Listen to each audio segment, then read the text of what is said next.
So this question comes from page 472 of your workbook, and I've had a few student questions about it, so I thought I would make this video. Now what they're saying is that y equals x squared plus bx plus c divided by x over d is a straight line with a point of discontinuity. Well, what we know is that points of discontinuity do only occur on linear graphs, so graphs that are straight lines. When we have parabolas or curvy graphs, we would see an asymptote instead of a point of discontinuity. So that's fine. We know that it's going to be a straight line in order to give us this point. But what's interesting is that in the equation, I actually see a quadratic as the numerator. Now, a typical quadratic is going to graph as a parabola. So what I know is that in this equation, something's going to happen to this quadratic so that the equation itself is just a linear equation, which is why it's going to graph as a straight line. What we've been seeing when this happens in other questions is that I'm just going to use any numbers here, but let's say I use x plus 3 times x plus 5. What we're seeing is that the factor in the denominator ends up being identical to one of the factors in the numerator, so that they cancel each other out. And what I'm left with is a linear equation only with a point of discontinuity. So to solve this question, we're going to have to use the theory of points of discontinuity in order to find the answer of C. That's what they're looking for. So let's start with the point of discontinuity. Points of discontinuity will happen on any graph or any equation of a graph that has a denominator. And the reason for that is that we know denominators cannot equal 0. If they do, we get a non-permissible value or a point of discontinuity, something that can't occur. So this denominator, x minus d, cannot equal 0. If it did, we'll have a point of discontinuity. Now they've told us that it has in fact equaled 0 at some point, which created a point of discontinuity when x is 2.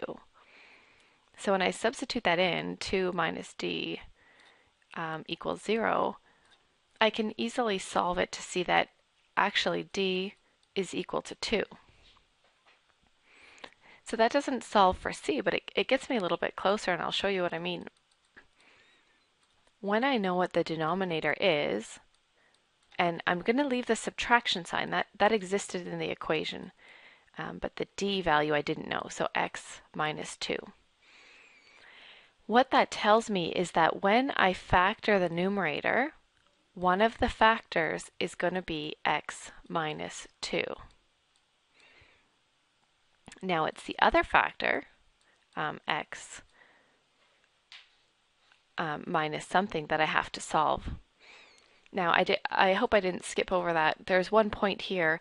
When I look at the equation, I see that the c value is positive. So one little tip I learned just now is that if the factor in the first part has to be a subtract x minus 2, I know I'm also going to have a subtraction sign in the second part, so that when I FOIL it out, my c value will become a positive number, a negative number times a negative number.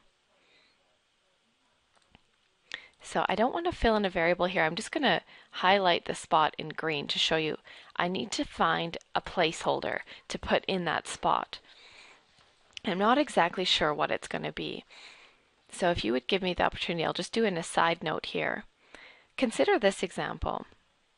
X minus 2 multiplied by x minus 4. Now, it's not the solution to this equation, but I just want you to see what happens when I FOIL out this equation. And in this equation, the 4 is holding the spot of the number we're looking for. So when I FOIL it out, I get x squared minus 4x minus 2x plus 8. Or x squared minus 6x plus 8. Now that 8 is our constant term. That is our c value. So it's easy to look at when I have numbers.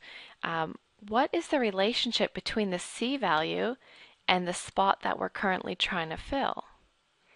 how can I get from the C value to solve out that blank spot?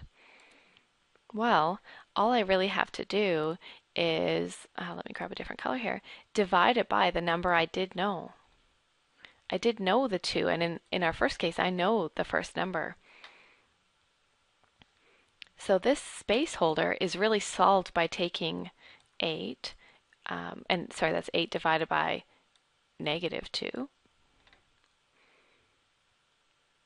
If you didn't know what the 8 was, you could say whatever your constant term is, if you divide it by the number you know, -2,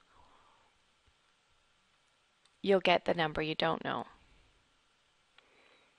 Now, I had jumped ahead a minute ago and I'd already put that subtraction sign there. If you weren't sure at the point I was sure that it was going to be negative, you would now bring it forward, but I've already done that. So for this placeholder, I'm going to put C, whatever my constant value is, divided by 2. And the reason I selected 2 is that was the number in my first factor. Your book writes it a little differently. They call it 1/2 of C, but we know that a number divided by 2 or a number multiplied by 1/2 is the same thing. So however you choose to write it is fine. So let me just continue on. If I were to simplify this equation, these two factors would cancel each other out, and I'd be left with x minus c divided by 2.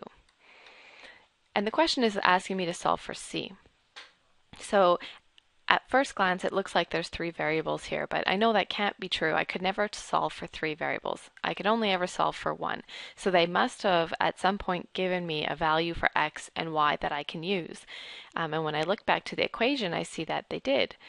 They told me that there's 1 point of discontinuity when x is 2 and y is 5. So I'm going to use those 2 numbers to put into my equation and solve it. So subtract 2. I'm just going to carry this over a little bit. So 6 is -c, and -6 is equal to c. So I'm able to get that number there. So this was all based on the theory that the point of discontinuity occurs when your denominator is a factor of your numerator and therefore cancels it out, leaving you with a linear equation.